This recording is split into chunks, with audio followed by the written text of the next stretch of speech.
Hi అండి. Last వీడియోలో ఈ ఆలయం గురించి చెప్పాను కదండి. ఇవన్నీ బ్రహ్మస్థాపిత లింగాలండి. దీన్ని దక్షిణ కాశీ కూడా అంటారండి. ఇవన్నీ బ్రహ్మగారు స్థాపించారనమాట అండి. ఇవైతే చాలా బాగుందండి. ఆర్కిటెక్చర్ అంతా చాలా బాగుంది. ఇది 7వ 8వ శతాబ్దం నాటిది అంటండి.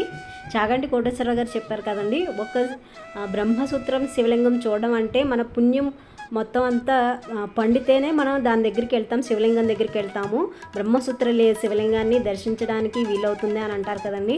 మరి మేము ఏం పుణ్యం చేసుకున్నామో తెలియదు కానండి. ఏకంగా 9 బ్రహ్మసూత్రాల లింగాలండి మేము చూసామండి. నాకైతే చాలా సంతోషంగా ఉందండి.